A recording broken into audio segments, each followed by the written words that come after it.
Good evening, everyone. You're in the spotlight with Brian Gardner for this Tuesday, November the 7th, 2017. Good to have you all here for our first of two shows this week. It is election night, so, obviously I know some people out there might, it's not like one of those big, like, election nights. I mean, obviously locally you're going to have some races like mayoral races and stuff like that, but um, it's not one of those big ones like last year, obviously president, and everything. But still, it's election night, and obviously some people out there might be involved. Maybe they're supporting a candidate, maybe they're out voting, whatever. So gotta note that off the top here.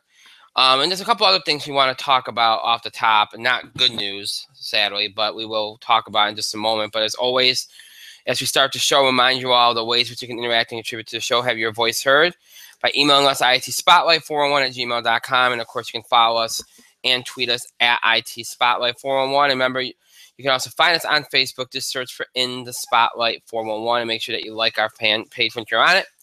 And of course, for Twitter, if you're going to tweet us anything or tweet regarding the show, make sure you use the hashtag ITSpotlight411.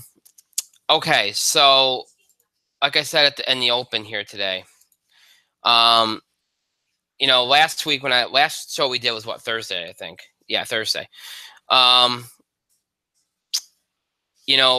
mentioned what happened in New York last week, and I said, again, you just keep hoping these things don't happen. And obviously on Sunday we had another incident happen in Texas, and in a very small community, in a church, a small church, and yet another violent, senseless tragedy that didn't need to happen. And as more you find out about this, again, they're all appalling. They're all horrific. They're all appalling. But the more you find out something like this could have been prevented and all the ways it could have been prevented, and it's just.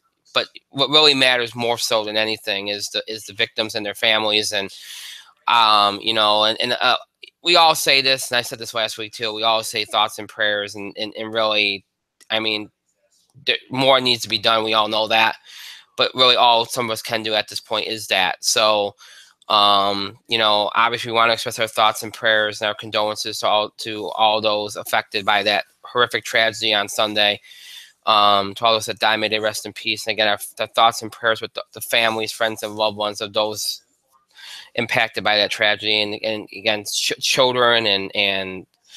So, it's horrible. It's a really horrible thing that happened. And again, we say thoughts and prayers whenever these things happen. And look, I know it sounds trite and it sounds like, well, geez, do something about it. I think we're all at the point where we just want to do something about it, but we still do express our thoughts and prayers, our condolences, and just hope and pray that this gets better and this kind of stuff stops, and that things get better. That's all we can really keep doing. So.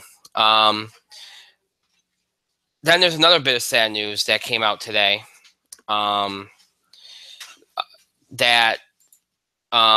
broke around, I'd say about 4 o'clock or so. And that news was that of the tragic death of Roy Halladay at the age of 40. The perennial all-star Major League Baseball pitcher, he passed away passed away. He was today in a plane crash. His plane crashed into the Gulf of Mexico. It was a small plane. He was the only passenger. He was the pilot. He, after retiring from baseball, he renewed his he got his pilot license. He recently, I guess, renewed the pilot license, and he just crashed into the Gulf of Mexico. And it was one of those stories where you heard about the plane crash and nobody really knew. There were rumors, and then it kind of just, eventually word got out that it was Roy Halladay. If you're somebody that's, especially in baseball, a lot in baseball actually, but if you follow baseball, there's been several major players, a lot of them Hall of Famers, that passed away in these small plane crashes. Thurman Munson, Corey Lido, Roberto Clemente, and now today Roy Halladay. And there's others too, but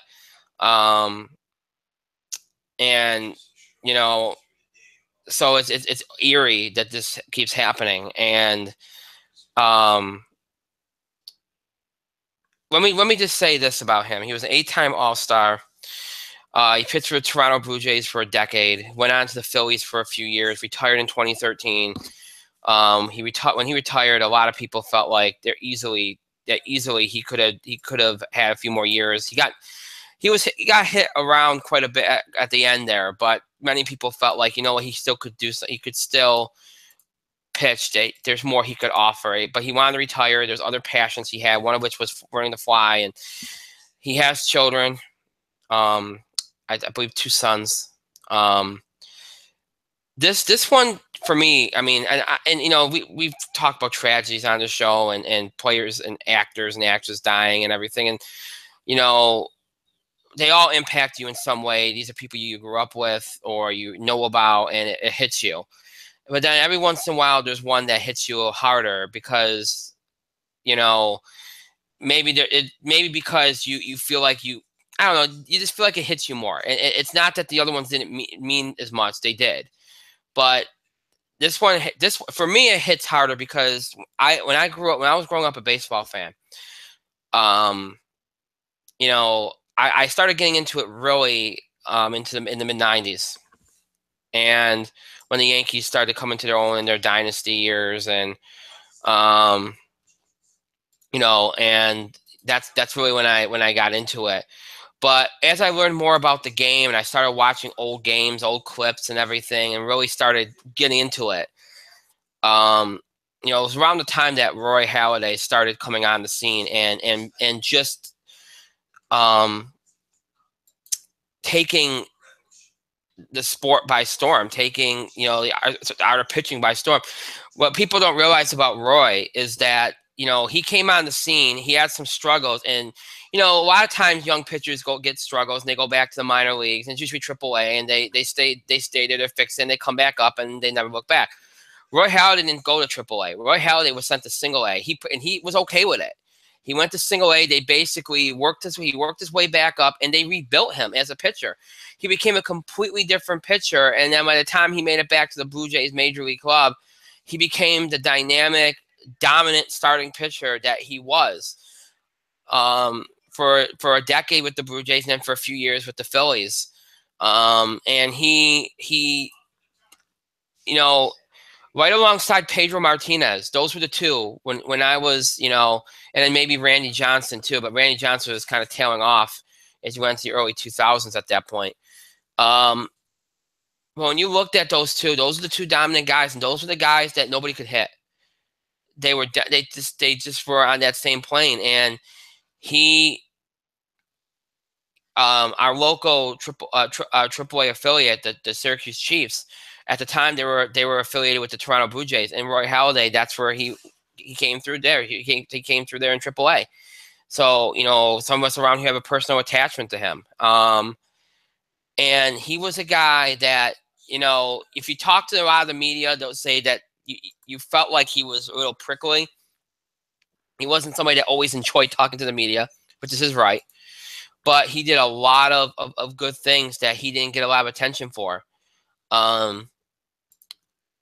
And you heard some of those stories today from taking kids with cancer and having them come to a game and giving them in a private box and keeping the media away from him, and that he never asked for attention for it, and having them have dinner and watch a game and having them be his guest and taking pictures with them. To so many other stories. He was a great, you saw so much outpouring of support today from the Major League Baseball community, from the sports community, of people saying how great of a guy he was, and somebody, great teammate. And one story in particular was particularly hard to hear, and that was I'm trying to think of the circus. I heard it on a radio show today.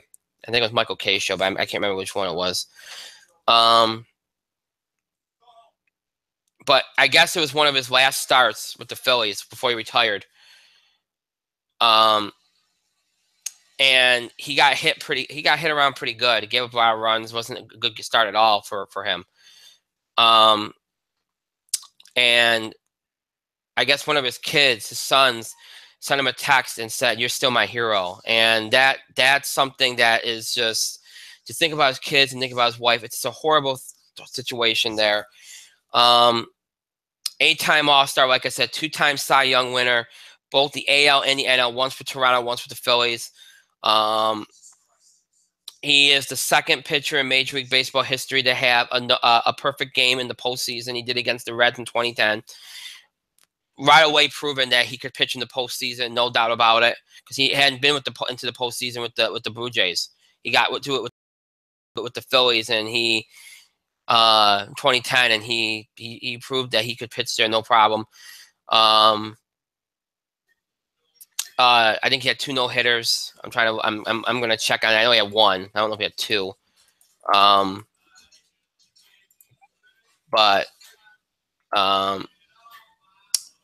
But yeah, he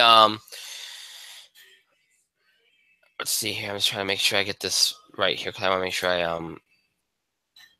yeah, of course, his nickname was Doc for those that didn't know.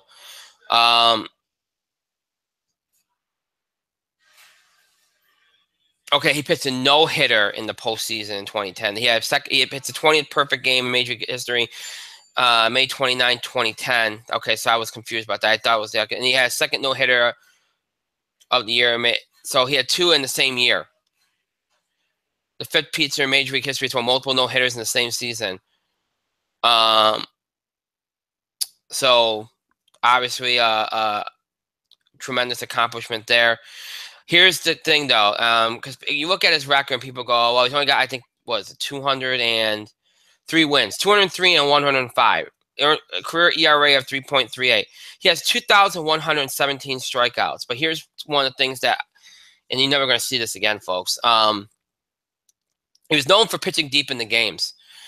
At the time of his retirement, he was the active major league leader in complete games with 67, including 20 strikeouts. Or 20 shutouts, pardon me. He's a Hall of Famer. He's eligible in 2019. It's a shame you won't get to see it, but he's going to be a Hall of Famer. You know, I know we used to use 300 wins as a benchmark and that, but that's not going to happen anymore because the way the game is changing. He has the statistics. He will be a Hall of Famer.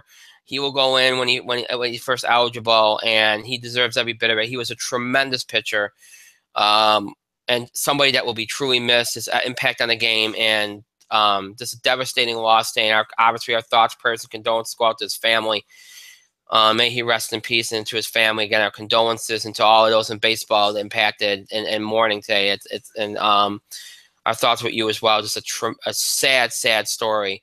And again, we've had a lot of those lately. So in the last few years, especially. So we wanted to make sure that we noted that. And I see that Mike is on. Mike, you're in the spotlight. Hi-yo. I am here.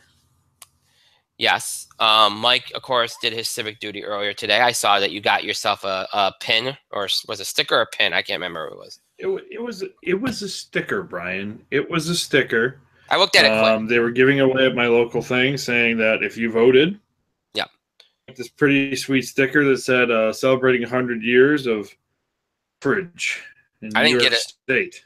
I didn't get it. I'm kind of because Brian, you didn't get it because you suck. Apparently.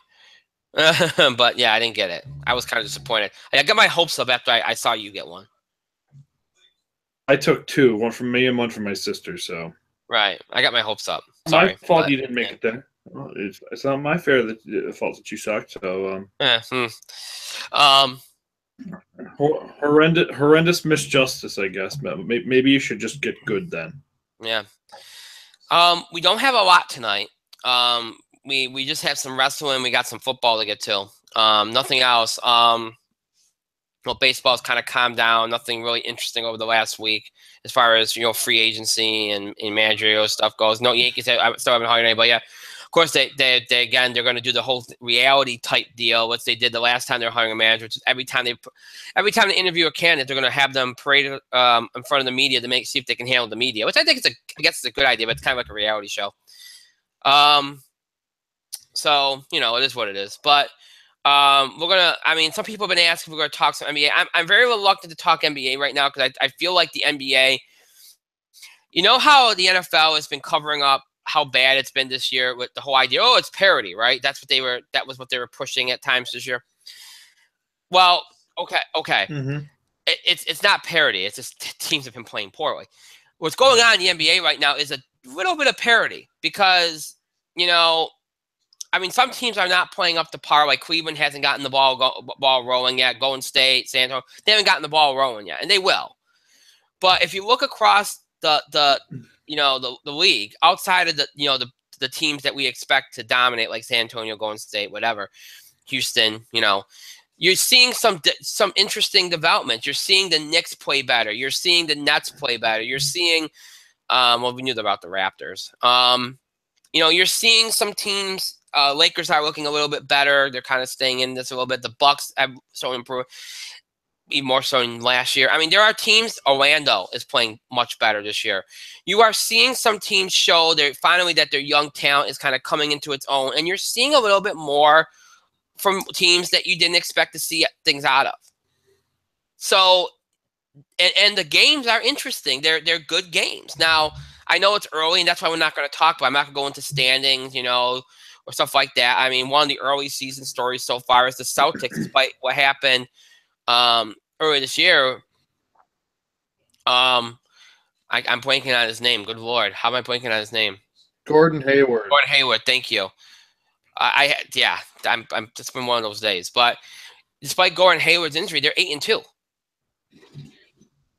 Now again, it's early, but you go, that's actually an interesting story. So, there are some interesting stories, and the games are good. There's compelling storylines. The games are of good quality.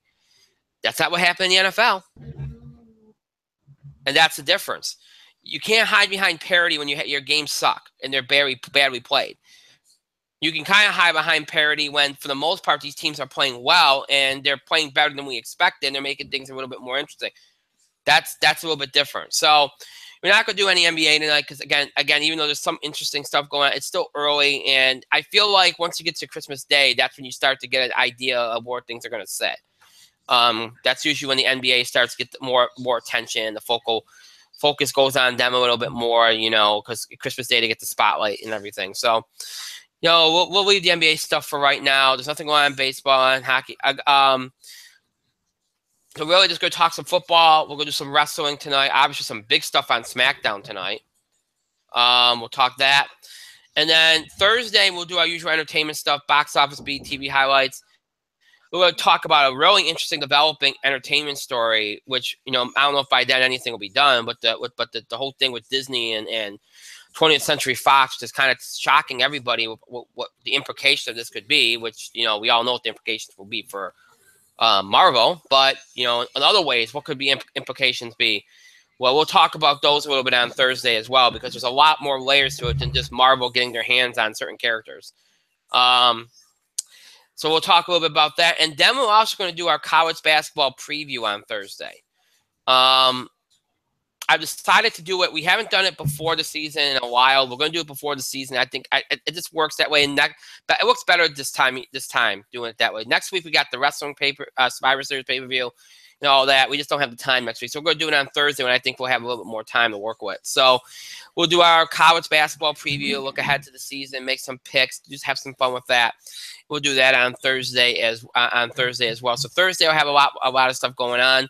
And then tonight will be kind of light with content, but we'll give you a little bit more on Thursday. So as I said, next week we'll have two shows. Tuesday, Sports Entertainment Combo Edition. We'll talk NFL, any other sports headlines we have to cover. We'll do the entertainment stuff, box office, TV highlights, all that on Tuesday. Next Thursday, we'll be previewing WWE Survivor Series pay-per-view. We'll go over all the matches, make predictions. Again, as always, we'll take questions and comments from the fans if there's time. So if you want to start submitting questions and comments, you can start doing that now early if you want. You can do that during the show next Thursday. Who knows how different the card will be, because they've been making changes here left and right. So we'll see what happens there, and we'll talk about that next Thursday. And then the week after, there will only be one show, and that will be on Tuesday of that week. Obviously, that's Thanksgiving week. There will only be one show that week, and then the week after that, we'll be back to some normalcy for a few weeks before Christmas and such gets going. So that's the way. That's what's going to be happening over these next few weeks. let's get right into things right now. Let's get into the NFL, and I'm going to be quick with the NFL because, and again, you know, the narrative is still the same, except this week I think highlighted it more than usual.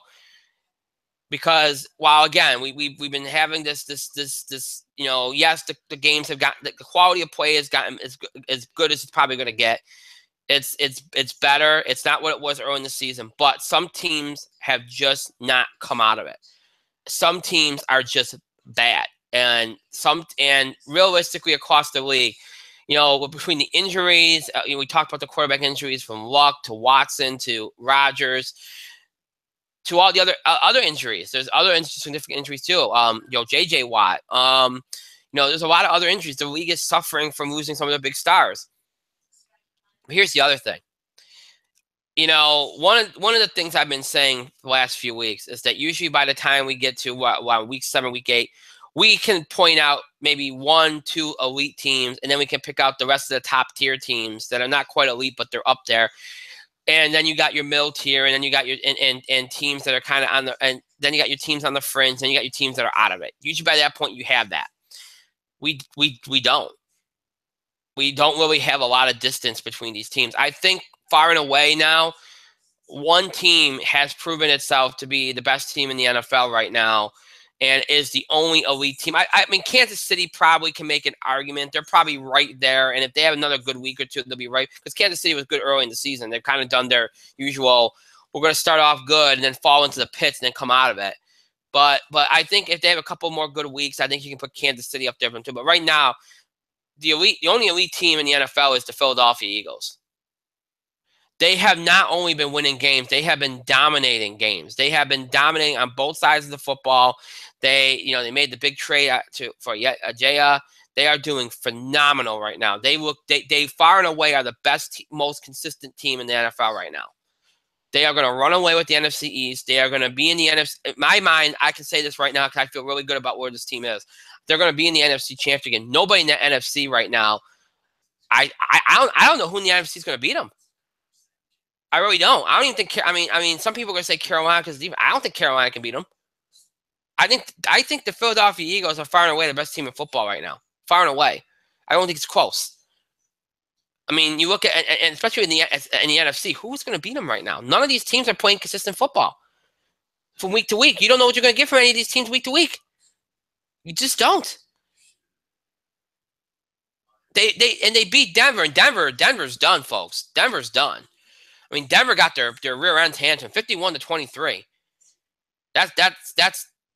I mean, Denver's done. I mean, they're changing quarterbacks, and they still can't get it going. Denver's offense is a mess. They have an issue on offense. And even their defense didn't show up. You could tell that Denver kind of was playing through the motions. Denver, to me,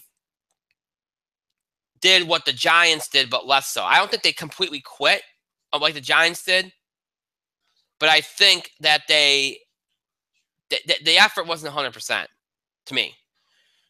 And speaking of the Giants, that's what when you have an effort like they did against the Rams, okay?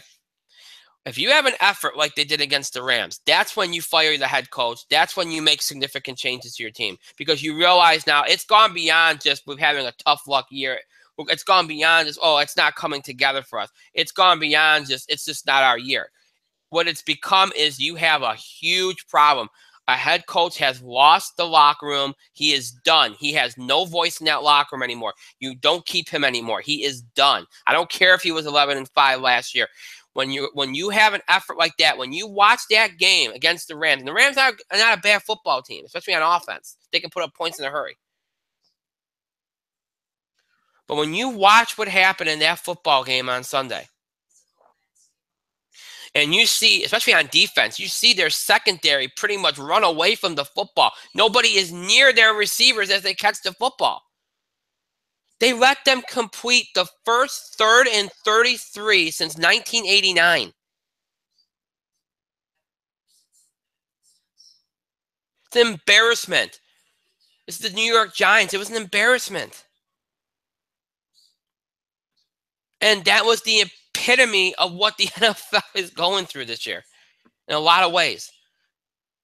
Where's the effort? Some of these teams, I mean, with the Giants, it was 100% quit on that game, okay? But if you look around the league, look what's going on. Okay, Atlanta may be a Super Bowl slump, so you can write down up. But Carolina, some weeks you think they look like they actually want to play, and some weeks they look like they don't. Like there is a whole bunch of teams in this league that week to week you just don't know what you're going to get, and you look at them and sometimes it looks like, well, geez, they'd rather be sleeping in bed on Sunday, and next week they look like, well, I can't get enough of this. Let's go. Let's get to the Super Bowl. Let's keep this going. It's like Jacko and Hyde. It's ridiculous. I mean, there were a couple really good performances, decent enough games. The Jets and the Bills last week, big win for the Jets. Jets have done far more than anybody would have thought. Jacksonville had a solid performance against the Bengals. New Orleans, I thought, did well against Tampa Bay. Tampa Bay is just disappointment because every year you think they're going to be a sweeper and they just never come out of it. I thought Indy put up a really good gut check performance against Houston. Houston again in a game when neither team had their quarterbacks. And who knows what's going on with this whole thing with the Colts and Andrew Luck. Now, words done. Tony Dungy's leaking out that Jim Irsay said that Andrew Luck's injury is inside his head. There's tension between Andrew Luck and Jim Irsay. Who knows what's going on there? It's a big mess. I mean, that franchise has got major issues right now. You know, Tennessee goes from, again, maybe they break the glass ceiling this year, and we finally, everybody that picks Tennessee as a sweeper is going to look good, to falling completely off the map, to this week they beat the Baltimore Ravens 23-20. That's when you thought the Ravens looked like they turned the corner. Again, the inconsistency.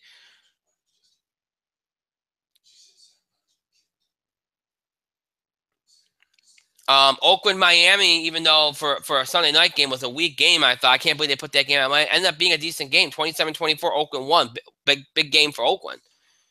And again, there were a couple other, good performances. Washington, Seattle was a very defensive-oriented game, but it was still a well-played game. Washington with the big win, 17-14. That's a huge win for the Redskins because Seattle was getting hot lately. And then you had Dallas and Kansas City, which I thought was going to be the best game of the weekend. And then I probably in terms of play, it was 28-17. Dallas with a big win. So KC, kind of falls a little bit. And even though they fell in this game, I still liked their performance. It wasn't like a couple weeks ago I thought they didn't really play particularly well. It was a big win for Dallas. So, the rest of the NFC East kind of left the Giants in the dust. But yeah, I mean, that's really, you got these inconsistent performances. And teams that week to week, just some weeks they look like they're invested, they want to be there. Some weeks they look like they don't. Some weeks they everything clicks. Some weeks it doesn't. And then you got some teams you just don't know what to do. You just don't know how to read these teams this year. You just don't. Then you have a few teams like the Eagles are obviously at the top of the list. And you got the Chiefs, you got the Patriots, you got the Steelers. You have a few teams there that you kind of know somewhat what you're going to get. But outside of those, there is a little bit more of a distance. At least you have a few top teams that you can look at. But other than that, who knows? As far as the picks go, I had Eagles over Broncos. That's a win for me. I had Panthers over Falcons. That's a win for me.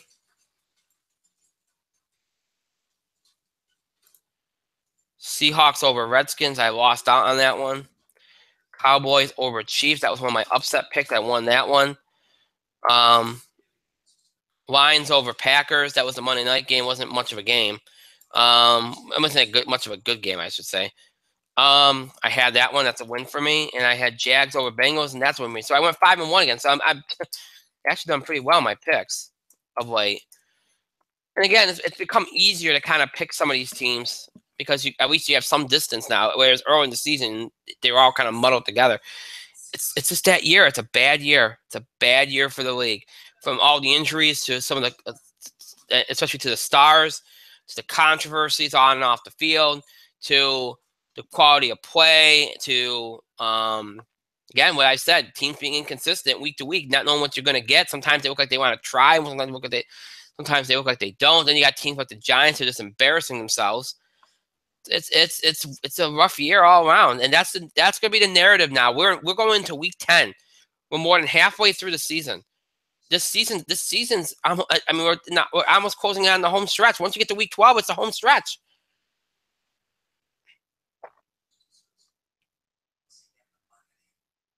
And it's not going to get any better. What you see is what you get. This is just a rough year for the league, and the interest is down. People, I'll tell you something, folks. I end up watching some of the games because I want to know what I'm talking about. Honestly, when we got to Sunday night at around 11 p.m., I had not watched a single moment of NFL on Sunday. And that's the first time in years that's happened. And I didn't, and I'm not the only person that said that. And that says a lot about where this league is right now. It is in a lot of trouble. It is in a lot of trouble. This is not good. And you know, they have had bad years. They've had inconsistent years, or years where, you know, things just weren't interesting. But this is different. This is a bad year. This is a year. I can't remember the last time I saw professional sport have a kind of year like this, where it seemed like anything that can go wrong is going wrong. I don't remember the last time I've seen it. And, you know, like I said, there are, you know, you play the string out, you play the rest of the season out, hope we get some good playoff games in there, get a good Super Bowl, and write it off and move on to next year. That's what you do. Because you ain't, again, we're going into week 10. What you see is what you get. You know, these guys have all been playing together for 10 weeks, 10 weeks into the season now, not counting exhibition and training camp and all that. It's not gonna get any better if it hasn't already. Just not. So this theme that we've had going on all season about how bad things are for this league is going to continue. And you hate to keep kind of beating a dead horse, but that's all you can really talk about week to week, because none of these games are interesting. If it wasn't for the Eagles and maybe a few other teams like the Chiefs, maybe the Patriots and maybe Cowboys, something like that, you have nothing to talk about at all. There'd be no good teams. There'd be no, you know, Eagles are the only elite team, but no teams that are worth even mentioning. That's that. But you know, it is what it is. All right, so let's go here. Let's look ahead to week 10. Make some picks, and then we can move on here, because this week doesn't deserve to be talked about much longer than it is here. All right, so as you look at the schedule here, I want week 10. I want week 9.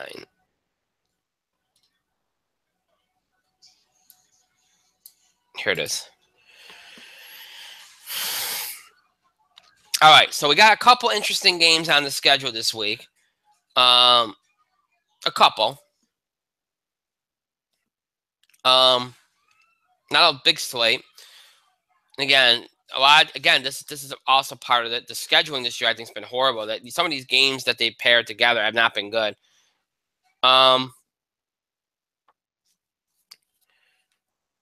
Can't seem to get my thing to pull up here. Just give me 1 second here.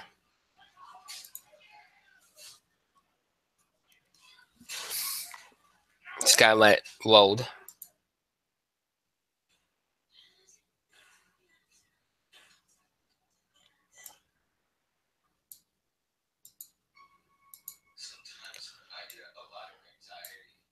Here it goes. All right, finally. Okay. All right, so let's see if there's...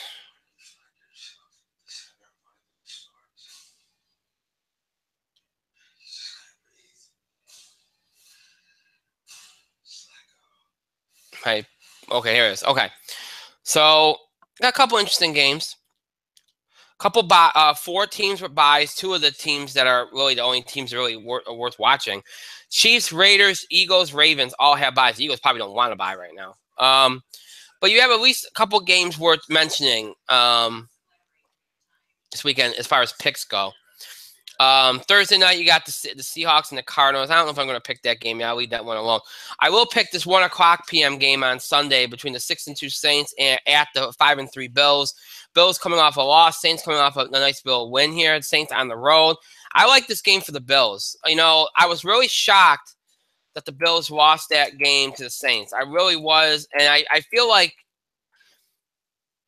I felt like offensively they did pretty well off the tough Jets defense. I felt like their disappointment was on defense, especially given how good they've been on defense this year. So I was disappointed. I expect a good performance from the Bills. They've been very resilient this year, and the Saints are more offense. Their defense is better than it's been in quite a while, but they're still offensively minded. I think the Bills have the potential to really hold them down enough to be able to get a win here. I like the Bills at home over the Saints. What else here? 4:25 p.m. Eastern game on Fox. 5-3 Cowboys at the 4-4 Falcons. It's a big game for Atlanta. Big game for both teams, really. Cowboys come off that big win last week. Falcons have been swooning for the last couple of weeks. They're at home. Normally, you'd say this is a lock it up. It's the Falcons. But the Falcons have not played well at home this year. They have not played well at home this year.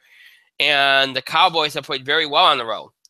I do not like where Atlanta is right now. They don't look like they're in the right mindset. They kind of look like they're going through the motions. And they're kind of, every once in a while, this happens to a team.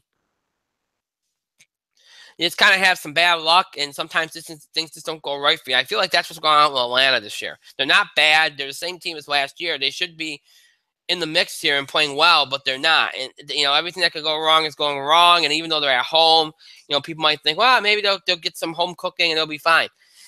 I think the Cowboys showed a lot last week. I think they got some good momentum. I like the way they're playing. I like the Dallas Cowboys in this game over the Atlanta Falcons on the road. Cowboys over Falcons in that game. The Sunday night game, 8:30 p.m. Eastern on NBC. 6-2 Patriots at the 3-5 Broncos. I know people are going to say, why are you picking this game? Because it's probably going to be a blowout, especially with the way Denver is on offense right now. And you're probably right. But there's not a lot of other games to pick here. And it's one of the marquee games, the game that anybody was looking forward to. And I kind of feel like it can't get much worse for Denver. And you kind of feel like maybe the defense will step up in this game, knowing that the offense won't, that the defense will step up and maybe they can get enough on offense to do something here, at least make it interesting. They're not going to win this game. I think the most you can hope for is that they make it interesting. I have to pick at least one kind of safe bet. So this one looks like a safe bet to me. I'm going to take the Patriots over the Broncos on Sunday Night Football. All right, next up we have another game in the 4 o'clock window, 4:05 p.m. Eastern on CBS. 3-5 Texans at the 6-2 Rams. Who would have known that this would be a game worth checking out? But the Rams have done. They're 6-2, and you look at their offense and what they've done. Last week they embarrassed the Giants, and the Texans, even without Deshaun Watson, they have a defense that's good enough to kind of keep them in the game. And they can do some. They can at least play. They'll play decent enough to maybe keep this a competitive game. I expect this to be good, a nice competitive game, at least until late. Maybe then the Rams will put it out of reach because I think their offense is too good at this point. So I think you'll get a decent game out of it here. I like the Rams here over the Texans. All right, I gotta make 2 more picks.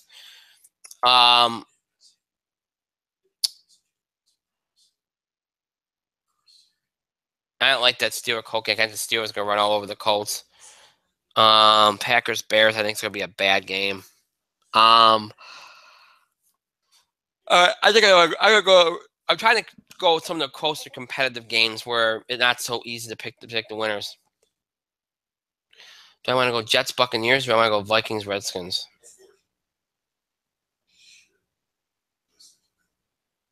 I'll go Vikings Redskins. Jets Buccaneers could be a close one too.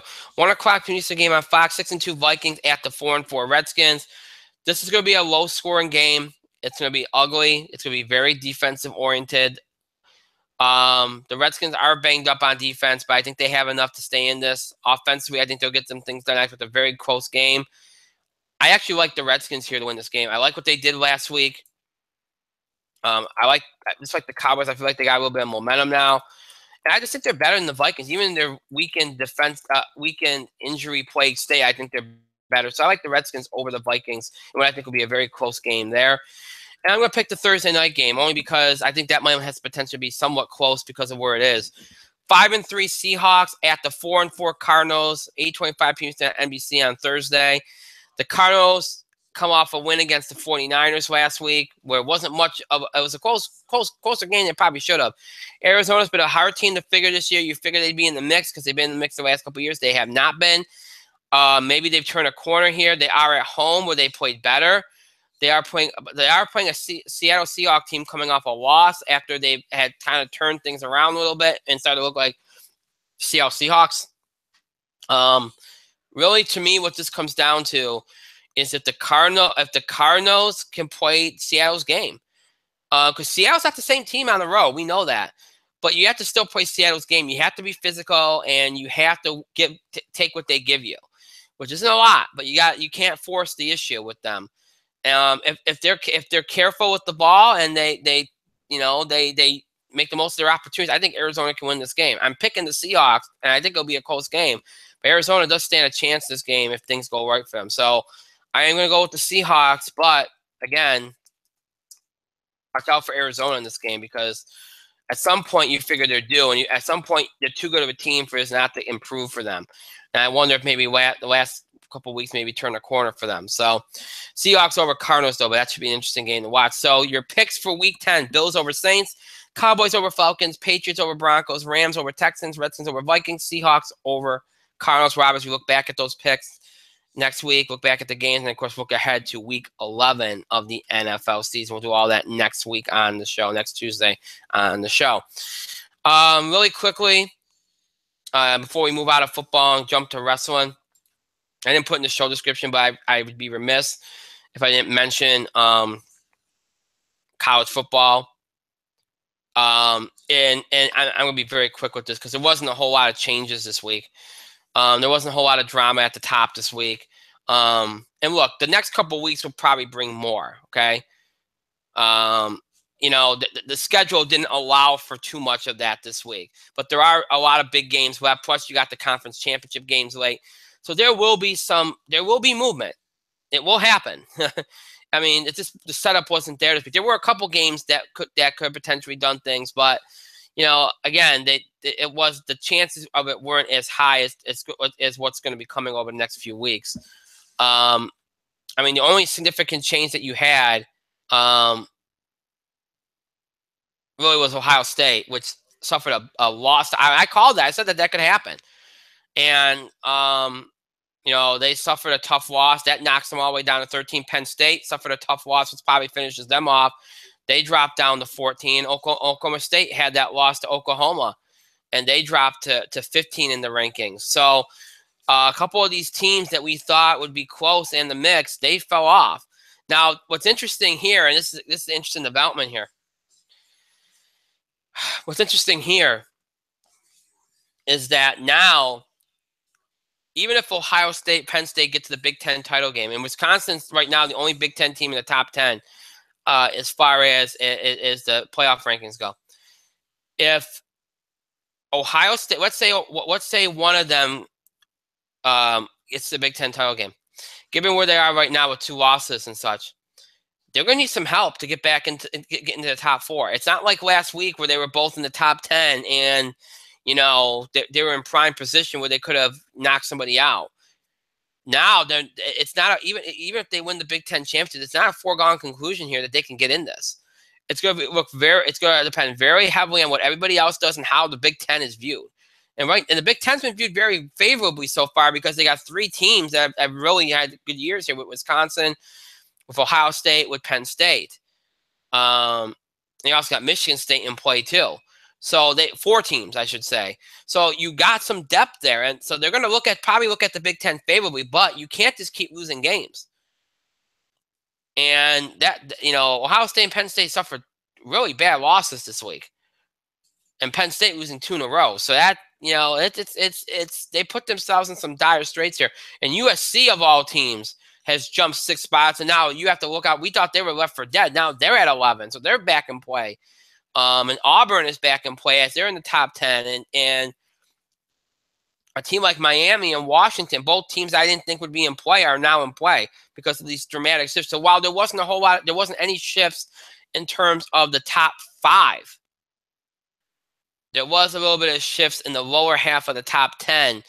And that can make a difference here as we head down the road here as we head towards the end of the season. So we'll see how it goes. Though that was some of the big highlights here from the week. Again, not a lot of change at the top, very top, but some changes towards the back half of the top 10.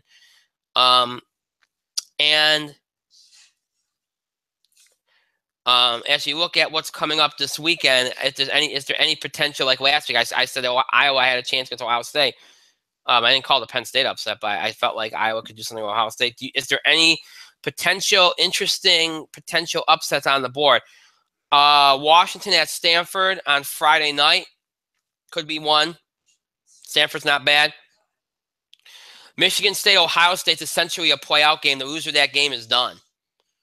Because they're both 7-2, and 7-3 going into Week 12 ain't going to do it. And they're both 5-1 in the Big Ten, so the loser probably isn't going to the Big Ten championship. So the loser of that game is pretty much done. That's essentially a playout game. And then Oklahoma State has Iowa State on Saturday, and again, I don't think they have a chance, but any chance they have would go out the window if they lose that game to Iowa State. So that's kind of like a stay alive kind of game. That one. Georgia gets Auburn. That's a big game. For both teams, Auburn could jump considerably if they beat Georgia, and if Auburn loses to Georgia, then they're probably out of the mix completely, and their brief little resurgence here will be over. Clemson gets Florida State, but I think they'll handle them. Iowa, who beat Ohio State last week, will get Wisconsin this week, and they already put off one upset. We'll see if they can pull off another. Now, Iowa's at 20. If Iowa were to beat Wisconsin, I wonder how far they jump, because then maybe Iowa enters play as another potential Big Ten threat.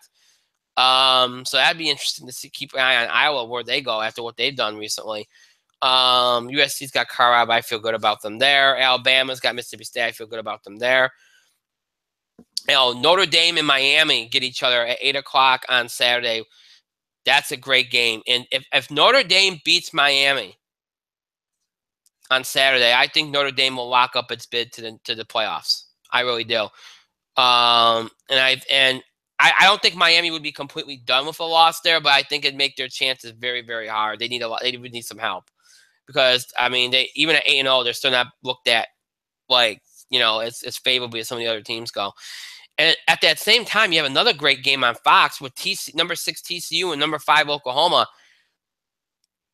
And the winner of that game, again, I feel like the loser of that game, I feel like will probably be out of it. I know at 8-2, you can't write them completely off. They'd be in the same boat as probably Miami, where they need some help. They'd still be in it, whoever loses that game, but they would need some help. So, big game. So some big games. So remember what I said earlier here. I said that while there wasn't too much change at the top, there was some change, like the Ohio State, Penn State dropping out of the top 10. There was some change. This week, there's potential for some seismic shifts, and this is a weekend that could very well determine these playoffs with some of these big games. So this weekend has a lot more potential for drama and a lot more potential for chaos than last week did, for sure. So some good games on Saturday, and this could very well define the college football season this weekend. So we'll see how they all turn out. Look at the rankings and see what changes, if any, happen, and what goes down this weekend in college football. Should be interesting. All right. Again, we don't have any NBA stuff we're going to do right now. We're not no baseball, no anything else. That's all the sports stuff. We're just focusing on football. I even threw in some college football, even though I didn't put in the show description, because I keep forgetting to do that. I should put it in there, because we're obviously going to talk about now as we head towards the playoffs. So, but yeah, so we talked football. That was all the sports stuff we were going to do. Now we're going to talk some wrestling here, and we have a lot to talk about. Obviously, WWE was on their Europe tour, so they had Raw and Smackdown in Manchester. You had Raw last night, which was interesting. Raw picked up with the Braun Strowman stuff from last week, him going after The Miz. Him and Kane finally had their real face-off. Miz went off on Kurt Angle. So there's some good stuff there. You had some development with the women's division. They've continued to announce people for the 5-on-5 women's match. The cruiserweight stuff was interesting. Pete Dunne debuted. You had a good good, interesting stuff there with him and Enzo, where he was very, very, very tough on Enzo, but that's what we expect. So they had some good stuff there. And then really the biggest segment of last night, probably was the tag team match at the end, where they, had great match again between Ambrose and Rollins and Sheamus and Cesaro. Crowd was really into it. You had a New Day interrupt, and everybody thought SmackDown was going to do the whole Under Siege thing again. Raw brought their whole locker room out, and during the chaos, Sheamus kicked Seth Rollins, pinned him, and Sheamus and Cesaro are now 3-time tag team champions. They will now face the Usos. It's looking like now, and the other big development from last night was Jason Jordan got named to the 5-on-5 match. Roman Reigns no longer in the match like we thought he would.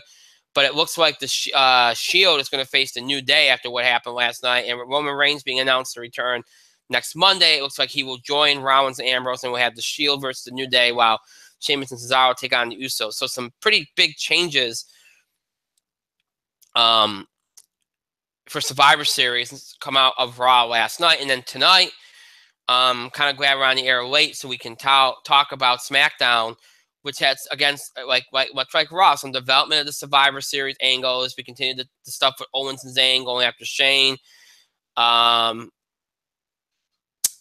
We had that.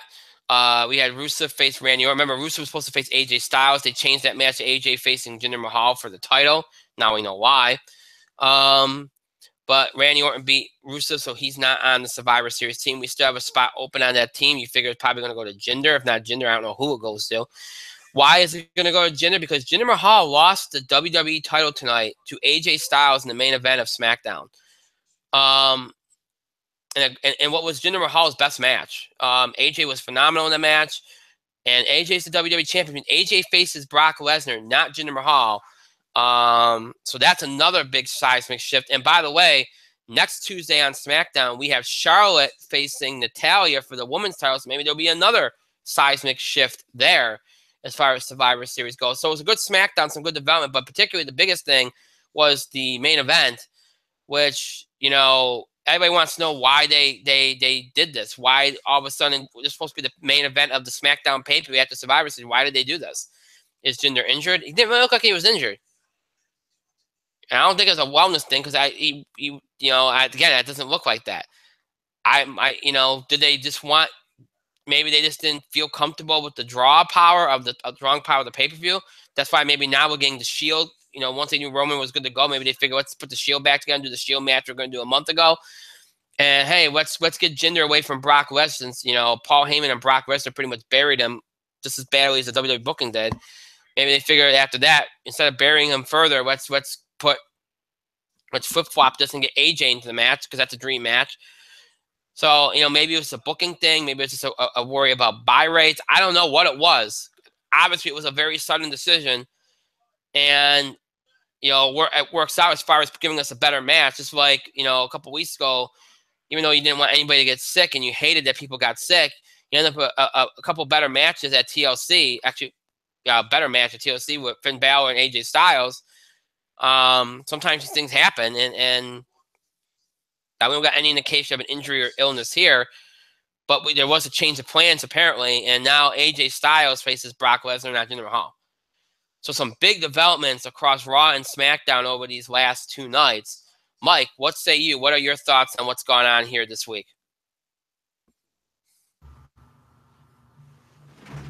Is it my turn to talk finally? Yes, sir. Oh my gosh. I have not been paying attention for such a long time. What are we talking about? Are you still talking about football? Please don't tell me you're talking about football. You threw it to me in the middle of football. Fuck you, man. Come on. What did I do to you tonight? Oh, also the Patriots are going to win. We were talking about what's happened on Raw and SmackDown the last 2 nights. Okay. Also the Patriots are going to win. Patriots even playing this week? No, they're bye. They're on a bye. Then they're definitely. Oh no, they're playing the Broncos. They're playing the Broncos. I'm sorry. Sunday Night Football. Then then they're definitely going to win. Raw and SmackDown. Well, I didn't see any of SmackDown except for that clip of AJ Styles beating Jinder Mahal. But I read. Yeah, I mean, I'll watch the match later. I know New Day. I think New Day might have cheated to beat Sami Zayn tonight. I'm not sure. I know Owens and Zayn came out kind of brutally honest promo about Shane. They wrestled the New Day. Sami Zayn. There was probably some shenanigans, I imagine. There usually is. If I'm wrong, let me know. And then next week, I know they announced Owens and Zayn versus New Day. Spoilers, expect some Shield to show up. Ha, wink. So, apparently the Usos had a good match with Gable and Benjamin. Benjamin won via countout, which means the feud must continue. But I don't think because I heard a rumor that one of the Usos is injured now. There is that rumor. I don't know how bad, but there is that rumor. There's a rumor that one of the Usos is injured. So if that's the case, I'm surprised it didn't run the title change. But I think the Usos are one of the teams that are pegged to win at Survivor Series, so they'd want to protect them. Not sure though.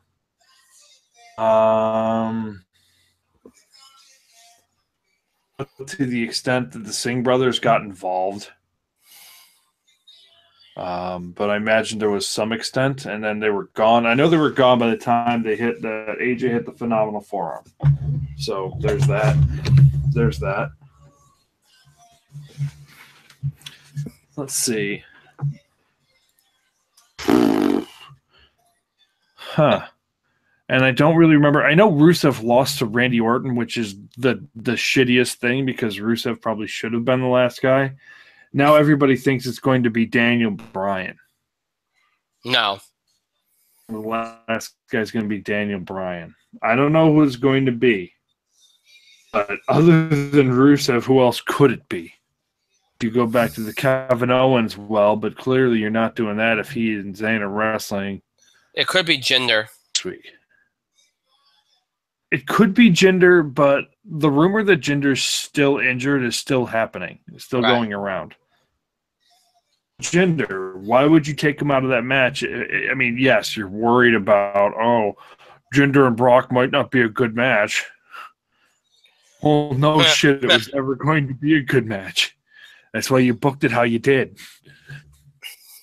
You're suddenly worried about Jinder dragging down the prestige of your title. Mm-hmm. You're suddenly worried about that? Don't make me laugh. If you were worried about that, you would have had Jinder drop the Nakamura at SummerSlam and then been done with it. So this is a temporary change. Team SmackDown. Jinder might not be on Team SmackDown. Who knows? But the rumors that he still has an injured shoulder or something are still pretty regular.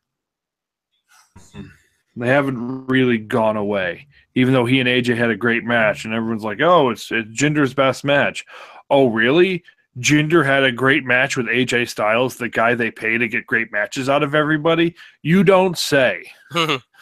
So what are they going to do? They put the title on AJ Styles, and they're going to pay him to have a great match on next Sunday with Brock Lesnar. You don't say. No way. Wow. Shocked. By the way, loses the U.S. title and the U.S. title rematch to Baron Corbin. Right? Mm-hmm. Loses to Finn Balor on TLC. Yeah. 2 weeks later is WWE champion.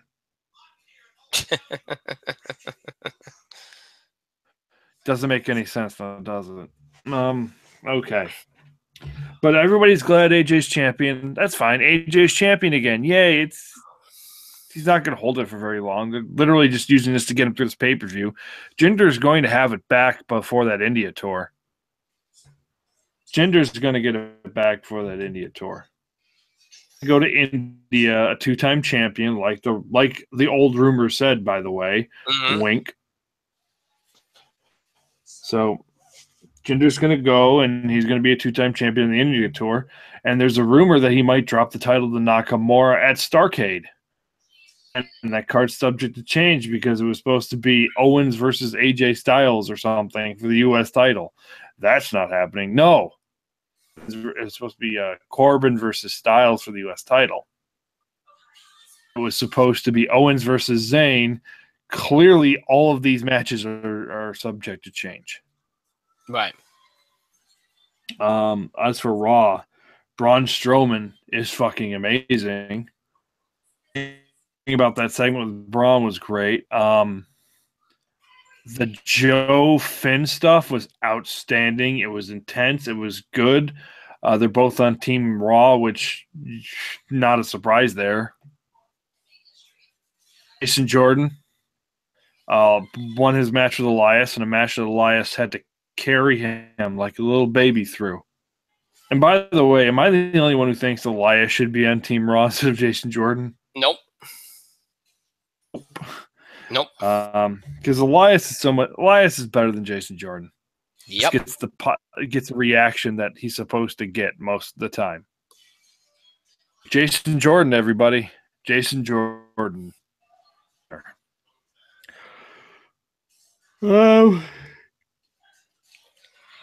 Asuka killed the bitch. Love that. Alicia Fox named Sasha Banks after she taps out. I don't know why they made Alicia Fox the team captain. It doesn't make any fucking sense. So the Team Raw has one spot left. Probably Bayley. It's probably Bayley. Or Mickie James, but probably not. A good promo on Natalya. Really good promo on Natalya, actually. Alex is worth all that money you're paying her and so much more. I guess we'll go to the tag team title match next. Mm-hmm. And Enzo getting destroyed by Pete Dunne.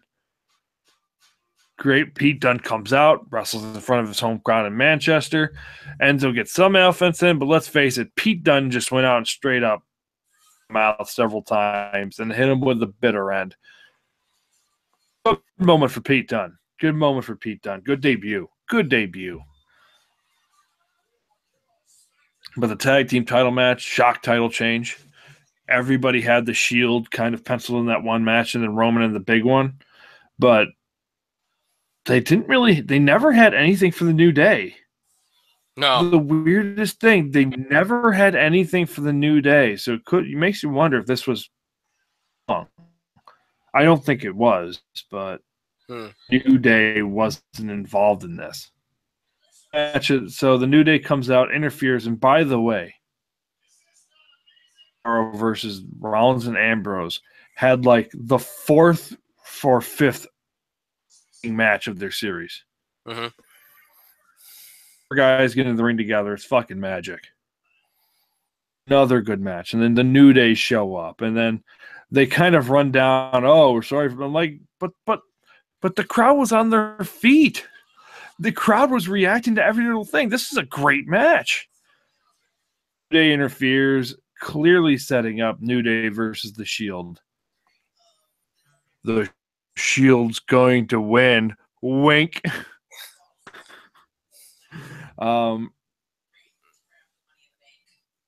But you're setting up New Day versus Shield, get their surprising 3rd title, which is fantastic for them. They're one of the most important tag teams in the industry right now. You can make that argument for them. Great match, interesting finish. Team Raw kind of scares away the New Day in the midst of the confusion. I know some analysts and opinionated people have criticized this, that, oh, well, they kind of stopped the match in the tracks and listed a New Day. Well, it makes perfect storyline sense. Raw was under siege 3 weeks ago. Mm-hmm. ago, whatever. Raw was understood when a SmackDown guy shows up, Raw would be on edge and everything stops because you don't know if everybody's going to come out. And the bell never. Of course, everybody's attention was diverted. Yeah. The bell never rung because nobody from Raw interfered or got in the ring. Important thing, nobody from Raw got in the ring or interfered with the match. So Seth Rollins turned around, ate a bro kick, and they lost. It was a clever finish. Some wrestling analysts think otherwise because they like Japan better. Yeah, I get it. But I thought the story, this one was actually a well-told thing, built into the whole Survivor Series paranoia. It was pretty good. Sorry if it happened in Japan. I know everybody would have liked it better, but it didn't. WWE, I'm sorry. I thought that was a great match, wonky finish, sure, but it made sense. He's champion on Raw. Sheamus and Cesaro champions on SmackDown. Big thing happened. Big things happen at these tapings. They do have major Survivor Series implications because now it's Brock versus AJ. Mm-hmm. Cesaro the Bar versus the Usos. Both those matches should be better. Well, no, I won't say the tag match is always going to be good, I think. I think AJ versus Brock's going to be a much better match. But yeah, that's Raw. You might have another match next week that might change things too, you know. Charlotte and Natalya. I don't know. Charlotte's facing I think Natalya if that match happened this week. Yeah. On the title change. But and you know what? They still could. They still could run the title change because it's happening in Charlotte, North Carolina next week or wherever. Yeah. No. Things that make you go, Couple quick things. I guess Kurt Angle worked today's Raw live event in England in a match. For the first time in 11 years, he worked in a live event. Who? Kurt Angle. Oh, Kurt Angle, yeah. Yeah, he worked. I'm trying to get the details of it, but he announced on his Twitter that he was working the Raw live event in England today. For the first time in 11 years, he's going to work a live event. So that's pretty cool. So you have that. Over the weekend, there was talk that Sin Cara had been injured. He was, but apparently he's been cleared, so he won't miss any more time. So Sin Cara should be back probably next week, or if now that's interesting because we're trying to think of who the fifth person could be on Team SmackDown, and Sin Cara's been getting that push. Could be. So maybe it's Sin Cara.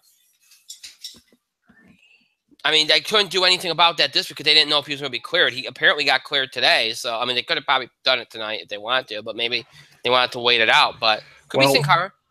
I'm going to be honest with you. They're throwing Sin Cara at Baron Corbin next week for the U.S. title. No. Oh. That's interesting.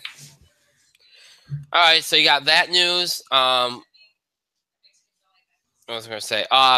Apparently, we've been talking about this a couple times. It looks like Hideo Itami will be making his main roster debut anytime now, and he will be doing that for 205 Live. So there's that. Probably after Survivor Series, I imagine. And then probably the day after Survivor Series.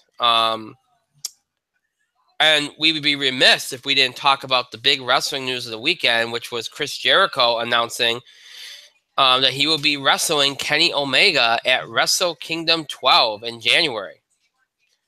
For those wondering, Chris Jericho is a free agent. This is why he can do it. He's not many people expect him to do much for WWE next year. He's got the whole cruise thing with the ROH. Going on and everything. So that's why this deal can get done. So Chris Jericho will be wrestling Kenny Omega at the Tokyo Dome at Wrestle Kingdom 12. It's obviously a huge match. Everybody's excited about it. Mike, I'm sure you're excited about it. Well, I heard the story recently that this Jericho match is essentially a one-shot deal. Mm-hmm. Right. It's a one-shot deal. Jericho talked to Callis. Callis passed it Don the Jacko Callis, who does ring announcing for Ring of New Japan World. Mm-hmm. Callie is also the New Japan. He's also the ROH ring or broadcast guy. Callis is friends with Omega. He talks to Omega. Of course, Omega is super interested in it. Jericho and Callis go to Gato, who's one of the bookers over in Japan. And Gato, of course, is super interested. Gato and his time partner Jado were tag team. And in the 90s, Gato and Jado were a part of a stable with Chris Jericho. Chris Jericho is the biggest star he's ever been at the moment. Rocket right now. He's doing a cruise. Jericho's huge right now. He's got a book coming out. And Jericho hasn't technically been with WWE few months now, not since that SmackDown match. Right. It's a big deal. The world, nobody saw that coming. Versus Jericho is one of the big reasons to watch Wrestle Kingdom. I know a lot of people are very interested in the Okada versus Naito match. There's some interest in the Tanahashi match. Tanahashi and Jay White, who's a young lion. Who's a former young lion. He's finally getting a big push in Japan. Tanahashi versus Jay White. Minoru Suzuki's going to murder somebody, so that's always good. And this is the big match versus Jericho. And when they saw Jericho show up, Jericho got a huge reaction in Japan. Huge. Exciting match. It's an honest surprise. It's a match I'm looking forward to. Omega is one of the best wrestlers in the world right now. Most important non-WWE wrestler out there right now. Mm-hmm. Honest to God. So right now, Kenny Omega, he's a very hot commodity. This could lead to something more down the road. And Jericho might be at WrestleMania this year. Would be the end, and I think I told you this. He'd end up being the second guy to work a WrestleMania and a Wrestle Kingdom in 1 year. AJ Styles. AJ Styles is the other one. Very interesting. Very interesting. And here's an interesting tidbit I learned over the last day or so. Apparently, from what I've been reading, the first person contacted to fill in for Bray Wyatt against Finn Balor at TLC was Chris Jericho. Yep. And Jericho apparently couldn't do it. He was on tour with Fozzy that time. Yep. But Chris Jericho was the first one asked, and then, which it makes sense because they've done that with Jericho before. When they had an emergency, they bring Jericho in. You know, it's not out of the realm. Sure, you could say Jericho's a free agent like Cena is. Yeah, you can plug him in anything, and it works. So it's easy to go call Jericho for these things. That's kind of what it is. But yeah, I mean, that didn't really surprise me, to be honest. I figured they called him for one. I figured they'd contacted him for either that match or the main event, because you could have put him in either way. You could have done that. So it wasn't that shocking. He was one of the obvious choices to fill in, to be honest. So it was very surprising though that he turns up in New Japan of all places. Well, what was interesting. I mean, there was a lot of speculation before that. He was, they were going back and forth on Twitter, and more people in the industry were commenting on it. Like, you thought that maybe they were talking about it. You didn't think anything was close. Mm-hmm. Like it was just one of those things where more people were talking about it, and you started to think, well, maybe there's something to it. And then all of a sudden he comes out, and we get the news on the weekend. You know what I mean? Mm-hmm. So I mean, it wasn't something that really came out of the blue, and that it came out of the blue, and that it actually happened. But it was something that was out there. Like people are like, well, geez, they're going back and forth on Twitter, and then it suddenly stopped. And then, more and more people in the industry started commenting on it and being like, oh, maybe it could happen, maybe it won't, whatever. And then all of a sudden Jericho appears, and there it goes. It was a moment, that's for sure. But it'll be interesting. It'll be very interesting. Some interesting stuff to start the new year, that's for sure. All right, so with that being said, it looks like we got through everything. We got through all the wrestling stuff. We got through all the sports, which was just football. So with all that, as my dog likes to bark,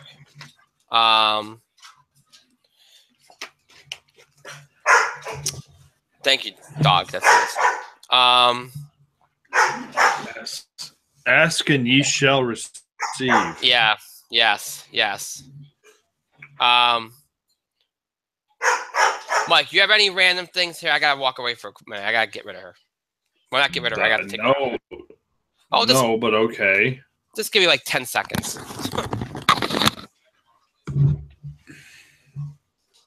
Okay, so you haven't heard me talk until just the wrestling segment, but really quickly, basketball season's in the air, college basketball season's in the air. So let's address this real quick. Are overrated, but they are probably going to be one of the best teams this year. Good luck. In Syracuse. Okay. See, we talked about your bald spot. Oh, no. That gets noticed often. Usually I do a better job of disguising the fact that I'm doing that. Like I have to step away for a few minutes. I take the camera off and that.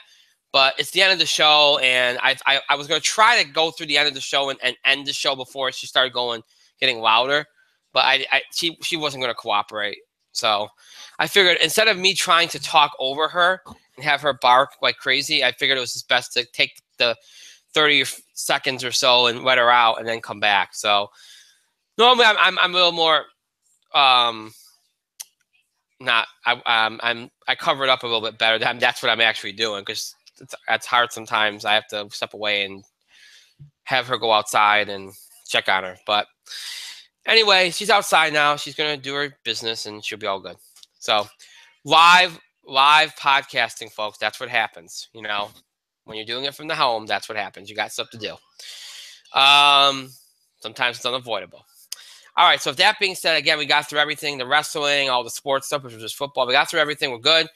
Let's wind down. As always, the show might be over. It doesn't mean you have to stop and interact, contribute to the show, have your voice heard, give us your feedback, your questions about the show, scheduling the show, topic ideas, breaking news items, related sports, entertainment, wrestling that you want us to cover, comments, reactions, or opinions on things we talked about in the show.